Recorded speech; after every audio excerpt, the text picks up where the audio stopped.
Hello, my name is Tessa Hood and I want to talk to you today about modern business etiquette. Why do I need to worry about etiquette in the 21st century? I can hear you asking it. Well, for many of us, the pace of life is just too fast to bother with manners. We're overwhelmed with news and communications, fast food outlets with no expenses available for expensive restaurants these days. People often assume that there's no need to worry about how we eat and how we entertain. However, in a world of increasing social mobility, a knowledge of basic good manners and social conventions will guide us in acceptable behaviour. It's less obsessive now than the days of our grandparents, but it still has a part to play. At a time when quite often families don't eat together and table manners haven't been passed down or are thought to be a thing of the past, it's not surprising that younger people have little idea of how to conduct themselves in smarter surroundings. What was frowned on just 10 years ago is quite normal nowadays. However, having said that, despite our living in a more liberal society, what is important is to understand the spirit in which the rules were written. Etiquette is the manifestation of good behaviour in any good society. Good manners bring with them the perception that you are much more able than you are. Without them, people will seldom give you full credit for your abilities.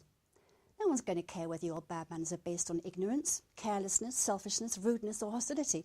They'll only perceive you as someone they don't want to hire, work with or give their business to. When entertainment is done effortlessly and easily with aplomb and style, it's often taken for granted. However, be warned, if it goes wrong, it can do untold damage to intercompany and interpersonal relationships, and wrong messages will be delivered. There's a quote from Debrett's which I like, which really hits the nail on the head. Manners make life more bearable. Manners are mutually advantageous to giver and receiver and create a virtuous cycle. However, rudeness does the opposite. Manners are an agent for positive engagement and for getting more out of people. They are enabling and disarming. That's a great quote. Traditionally, in all cultures, we pay respect to older generations, professional superiors and high-ranking individuals, and recognising this distinction in colleagues and clients is appropriate. Inappropriate behaviour will be remembered for a long time after the event and will reflect badly on you and your business, so be aware of etiquette, so that you'll know how to behave appropriately in various business entertainment situations where you may find yourself and not be confused about what is the right thing to do. We don't have the time here to discuss the correct settings of cutlery and which piece to use for which food, nor do we have space to discuss wine glasses and seating arrangements. But it is worth learning this stuff, so that when you're faced with a situation where you have to entertain at a reasonably high level, you won't be outfaced with these dining dilemmas, which knife and fork to pick up, oh goodness. Care about the waiting staff. Always treat the waiting staff with respect and you'll have a much more pleasant event. Never be dismissive or rude. They're doing a job too. Tip with discretion. Remember, in the UK, waiting staff rely less heavily on tips than their American colleagues. 10 to 15% is normal in the UK, but more is added in the States. If possible, get to know the maitre d'. He'll give you a preferred table if he knows and likes you and sees that you'll look after his people well. Don't sabotage your career. Learn how to entertain and where to entertain in the appropriate manner for the occasion. Give your guests full information up front, maps, timings and directions. Make sure their eating preferences are covered. Don't ply them or yourself with too much alcohol prior to and during the event.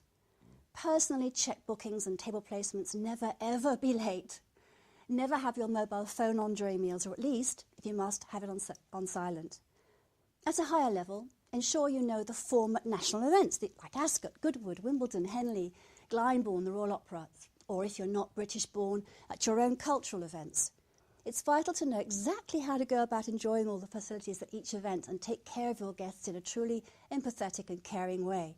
For example, laying on cars if necessary, taking coats to the right place and retrieving them, knowing which areas to visit and how the programme is defined in terms of breaks for food and drink. Basic competence in knowing how it all runs will make the day or evening run smoothly and not become a source of embarrassment, especially if entertaining important clients. Whether it's a grand event or not, just knowing the form can add so much to your own credibility with others. Exit strategies, for example, ensure the restaurant will take the credit card you have. Never take the bill and gasp at its contents. Pay it discreetly if at all possible. Leave an imprint of your card in a trusted venue to be sent to the office later. Thank the maitre d' for his help and tip him if you haven't already done it. Handle all coat check charges and tips on exit. Arrange taxis in plenty of time. And to be a perfect guest, on the other side of the story, never complain, never compare, be courteous to your fellow guests And, really importantly, write a personal handwritten thank you note on quality paper, old-fashioned as it may be. Never ask your secretary to write it and sign on your behalf, and never email a thank you. Get all that right, and you'll never be forgotten.